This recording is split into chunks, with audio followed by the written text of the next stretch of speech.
Hi everyone, it's Mr. Kwan here. Today we're going to be talking about loans and amortization. So just as we invest money to earn interest, like in a savings account, banks and lending institutions lend money to people to collect interest for its use so that banks can make a profit, basically. However, federal law now requires that the full cost of any loan and the true annual percentage rate, APR, be disclosed with the loan. Because of this law, loans are now usually paid off by a series of partial payments with interest charged on the unpaid balance at the end of each payment period. This type of loan is usually repaid by making all payments, including the principal and the interest, of equal size. This process of repaying the loan is called amortization. So, when a bank makes a loan of this type, it is purchasing an ordinary annuity from the borrower that pays a fixed return each payment period. The lump sum the bank gives the borrower, in other words, the principal of the loan, is the present value of an ordinary annuity. So we have previously talked about ordinary annuities, and recall that the formula for an ordinary annuity is A sub n equals the regular payments times 1 minus the quantity 1 plus I to the negative nth power, all divided by I. So if we wanted to solve that formula to figure out what the regular payments would be, we would divide both sides of the equation by the thing here within the brackets. So if we divided both sides by that quantity, then that would give us the regular payment amount. So if we do that, if we divided both sides by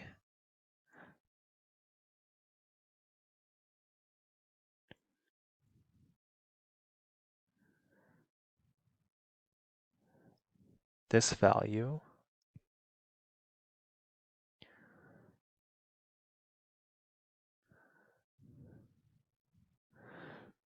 this would yield that R equals A sub n. And if we're dividing by a fraction, that's the same thing as multiplying by its reciprocal. So I'm going to take the reciprocal like that.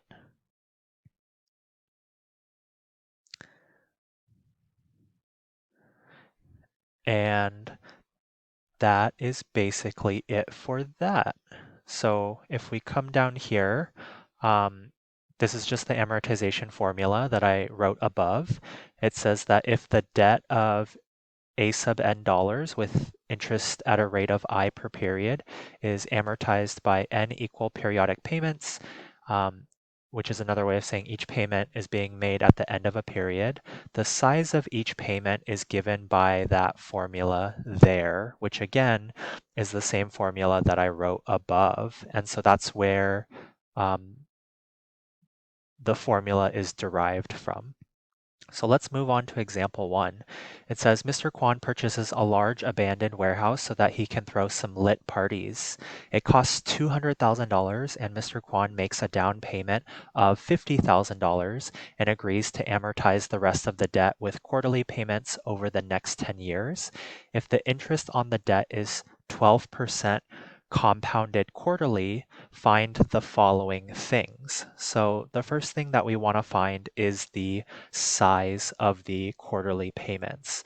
So let's figure out some things first.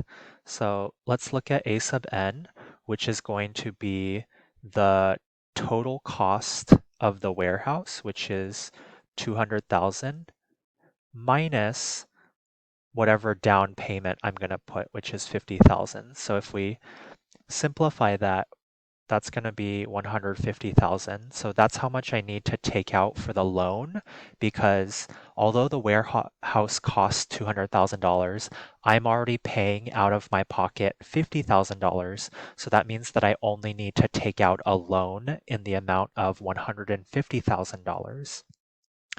It says that we are paying over 10 years on a quarterly basis. So N is going to be 10 years times the 4 payments each year. So that's going to be a total of 40 payments. And then our interest rate I, we know that our annual interest rate is 12%, but we are paying that over 4 times each year. So then our interest rate per period is going to be 3%. So that should be everything that we need. Let me just rewrite the formula. We have R is equal to A sub n times the quantity I divided by 1 minus 1 plus I to the negative nth power, like that. So now we want to go ahead and solve for our regular payment, the size of the quarterly payments for this specific example. So let's go ahead and plug in these values. I'm going to have R is equal to 150,000 times 0.03 divided by 1 minus 1 plus I, which would be 1.03, to the negative 40th power. And if you throw that into your calculator, you will find that the quarterly payments will be in the amount of $6,489.36.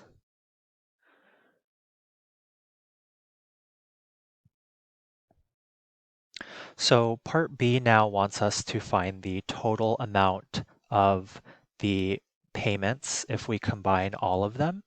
And so in part A, we found that the regular payments were in the amount of $6,489.36. And we know that there will be a total of 40 of these payments. And so if we multiply that, then the total amount in payments will be $259,574.40. Now,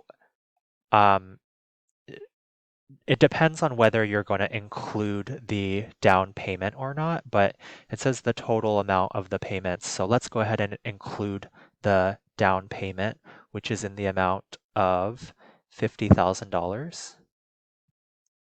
So then if we add those together, then the total amount of the payments will end up being $309,000 and $309,574.40. So that is going to be the total amount including the down payment. Part C says find the total amount of the interest paid. So we found in Part B that overall we're going to be paying $309,574.40. And of that amount, the cost of the warehouse was $200,000. And so the amount in interest that we are paying is the difference between those two numbers. So in interest alone, Mr. Kwan is paying $109,574.40. That is insane because that is over 50% of the cost of the actual warehouse. So this is the amount that the bank is profiting off the loan that they're giving me. So, basically they're lending me $200,000, but in total, I'm giving them back $309,000. So this is representing the bank's profit.